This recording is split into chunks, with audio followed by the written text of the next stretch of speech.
জলপাইগুড়িতে জোর প্রচারে বাম প্রার্থী দেবরাজ বর্মন।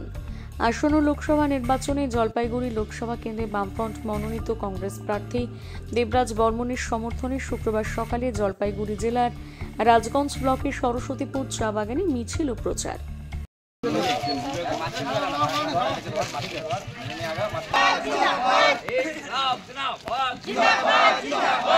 देवराज बर्मन के हसुआ मातुल तारा में ভোট দো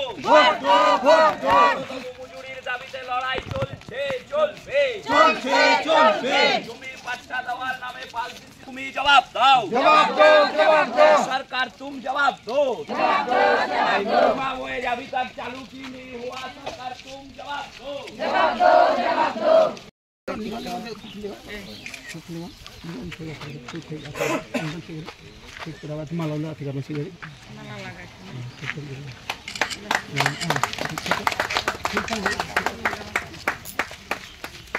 इनकलाब जिंदाबाद इनकलाब जिंदाबाद सीआईटीयू जिंदाबाद बागान मजदूर यूनियन जिंदाबाद। निर्वाचन में देवराज बर्मन को हसुआ मातुल तारा में वोट दो।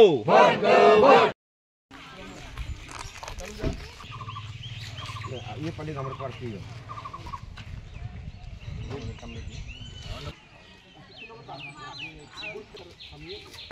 ভোট এখানে 20 তারিখ শুরু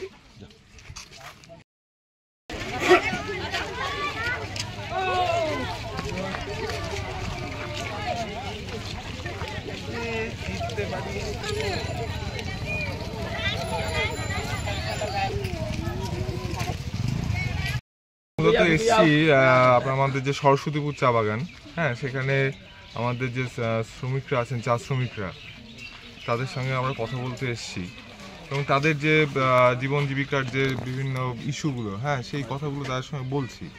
আমরা দেখছি যে বিভিন্ন সেট চা বাগানের যে প্রবলেমগুলো এখানেও একই, যে ওই 5 ডেসিমেল করে জমির পাট্টা দেওয়ার নামে, হ্যাঁ, এদের যে মানে পুরুষের পর পুরুষ যেখানে বসবাস করছে, তো সেই জমিগুলো তাদের বাড়ি বলুন, তাদের মানে থাকার জায়গা, ঘর বলুন, তাদের যে গৃহপালিত পশু থাকার জায়গা, উঠান, এই মানে দাবিটা হচ্ছে এখানে যে পাট্টা দিতে হলে সম্পূর্ণ যে জায়গায় বছরের পর বছর পুরুষের পর পুরুষ বসবাস করছে তারা পরিবারগুলি, ওই সম্পূর্ণ জায়গাটার পাট্টা দিতে হবে। ওই 5 ডেসিমেল 6 ডেসিমেলের পাট্টা দিয়ে চলবে না, ঠিক আছে? এটা হচ্ছে একটা ব্যাপার। দ্বিতীয়ত হচ্ছে এদেরকে সব রকমভাবে একটা ঠকানোর চেষ্টা করা হচ্ছে।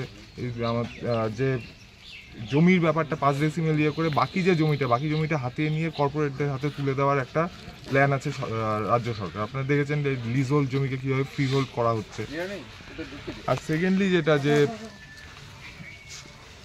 1,20,000 টাকা যে ঘর বানানোর জন্য যে দেওয়ার কথা, হ্যাঁ, সেটা বলা হচ্ছে, সেটা আমরা দেখছি অন্যান্য জায়গায় শহরে গেলে সেটা 3.5 লাখ টাকা। তো এই যে এই পার্থক্যটা কিসের, এই পার্থক্যটা কেন? রাজ্য সরকার বিভিন্নভাবে শ্রমিকদের বঞ্চিত করার চেষ্টা করছে এবং ঠকানো, মানে বঞ্চিত বললে ভুল হবে, ঠকানোর চেষ্টা করছে। আর দ্বিতীয়ত হচ্ছে যেটা, যে বহুদিনের যে আন্দোলন, সেই আন্দোলনে যে এখানে ন্যূনতম মজুরি যেটা, সেটা দেওয়া হচ্ছে না। তো এই দাবিগুলো আছে। তাছাড়াও যে এখানকার যে চা বাগানের যারা বসবাস করছে সেখানকার পরিবারগুলি, বাচ্চাদের পড়াশোনা, তাদের চিকিৎসা, এই মানে এই যে চিকিৎসা পরিকাঠামো, এগুলোর মানে উন্নতি দরকার। এইটা যেটা প্রবলেম, যেটা বুঝলাম যে আশেপাশে যেহেতু বাগান আছে, চা বাগানের আশেপাশে যেহেতু মানে বন জঙ্গল আছে, গাছ কেটে ফেলার ফলে কি হচ্ছে, মাঝে মাঝেই যে বন্য পশুরা, তাদের কি বলবো, তাদের এখান থেকে তারা লোকালয়ে বা বাগানের ভিতরে চলে আসছে এবং হচ্ছে মানুষের জনজীবন মানে সম্পত্তি এবং মানুষের ক্ষতি করছে। তো এই জন্য বাইরে যে গাছ কাটা, সেটাও বন্ধ করতে হবে। এই ব্যাপারগুলো এখানে উঠে আসছে। আমি মূলত এই বার্তা দিতে চাচ্ছি যে আজকে পার্লামেন্টের বুকে যে সরকার 10 বছর ধরে চলছে, সেই সরকার না শ্রমিকদের কথা ভাবে, না চাষিদের কথা ভাবে, না সাধারণ মানুষের কথা ভাবে। সেই সরকার কি করছে, সেই সরকার বিভিন্ন রকম আইন করে এই শ্রমিকদের জমি, শ্রমিকদের সম্পত্তি, চাষিদের চাষের জমিকে এরা হচ্ছে কর্পোরেটদের হাতে তুলে দেওয়ার একটা মানে ষড়যন্ত্র করছে।